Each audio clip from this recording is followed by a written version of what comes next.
Okay, guys, so we're continuing to talk about search engine optimization, website optimization, optimizing your website. We really haven't gotten into the design side of the website too much, so don't worry about it. I'm going to show you more design stuff, but at the moment, I wanted to cover some of the things that most people are struggling with when they look at website development, and that is, how do I optimize my website?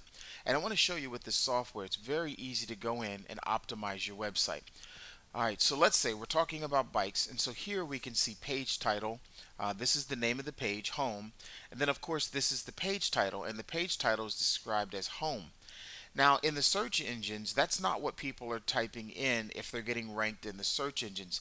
They don't type in home, they don't leave that as the title. You want to change that title to something else. Let's look at new mountain bikes on the internet. So here's the term new mountain bike, okay? And then as you scroll through, you'll see this one happens to be mountainbike.com, so bicycling magazine. This is the 2012 best new mountain bikes. So this is actually the same website. And it looks like it may be coming up twice. Maybe they own both names. I don't know. But their title doesn't say home. It happens to say the name of their company because it matches the term that was typed in. But just keep in mind that you want things like mountain bikes, new bike news, bike reviews, bike gear, bike routes. These are things that are going to help you in the search engines when Google wants to index who you are and what you do. And so instead of leaving here home, I would put in something like, bike repair, bicycle shop, new bike, um, and I would put in bike reviews, right? Because guess what? It's not as hard as you think it is to get to the top of the search engines, because when you see someone doing this, you only have to be better than this person. So I wouldn't copy what they have, because you wouldn't want to do that, but you certainly do want to mimic. I mean, here in their title section, they have this.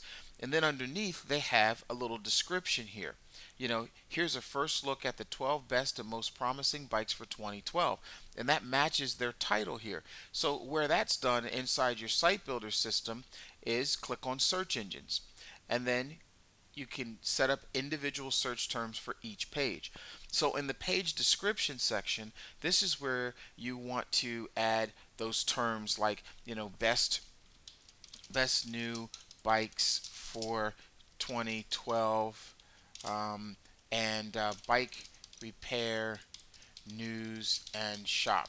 I'm just making that up. But at the end of the day, that's the description that is going to show up under here. So the system allows you to have complete control over things like that. Here you'll put bikes, new bikes, bike repair. A lot of shops do a lot of bike repair. So if that's the kind of business that you have, or if you're specializing in wedding cakes, if you're a bakery, if you specialize in car repair, or if you're an attorney and you specialize in, litigation, criminal law, constitutional law, whatever it is, you certainly want to make sure that your keywords are in this section. And we'll deal with meta tags and headers a little bit later.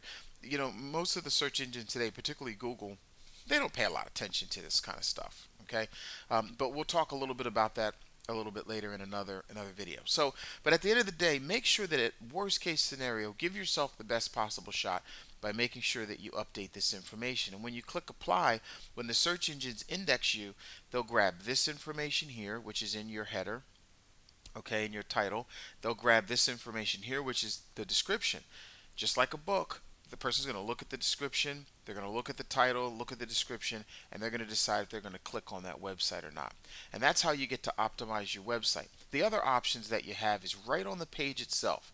Okay, so you can click on the page, and let's say that on your page you had some information. So right now this doesn't mean anything to anyone, of course, but let's say we specialize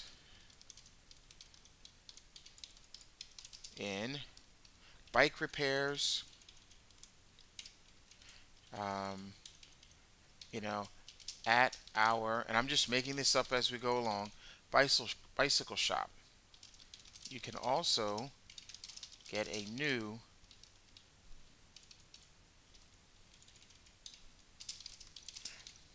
at our downtown store. Now what you would do is you would of course highlight this. You would make this bold actually. It's not really bold, to be honest with you, and I'll show you in a moment the source. It's really strong. But see, what's in your title, you certainly want, and this is just really honestly SEO 101. You want to make sure what's on your page is bolded as well. Now, being part of our team, I mean, we have a huge team here. So, what we would do is we'll help you with this kind of stuff. Okay, so just simply working with Site Builder Avenue, we're going to make sure that this type of stuff is available to you. Videos to show you how to do this. Anything of that nature will be there available for you to help you to do this. But I promise to show you the code here. The code is actually strong. It's not bold, even though we know it is bold. The search engines prefer to see this as strong and not bold. So you have strong, strong, you see. And so what happens here, that's the source behind what's being created. When you click apply, let's go back and look at our mountain bike demonstration. Basically, you see bikes and mountain bikes. Okay, so on the page itself, you want these things to be strong, to be bolded, so that the search engines recognize that this must be important. Don't overdo it, don't underdo it, but that is something that you definitely want to do. Okay, just a little bit about the SEO side of things, and also keep in mind, in the design section here, let's go in and let's take a look at actually the marketing. Let's go over to the marketing tab and take a look. We've got a couple things here for you. Basically, search engine optimization, site maps that you can create, submitting your website to the local search engines, pay-per-click, know-how, and Google, how to get set up there. Some design and marketing guides that you can download. Things to just help you with your marketing. And so as long as you're part of this process with us, we'll make sure that you have access to this. And we have an entire section that you can log into where you can see a growing library of videos and webinars on internet marketing. Most of them are done by me because I've been doing this for 15 years, and I'm just going to share with you some information, help you take your business to the next level.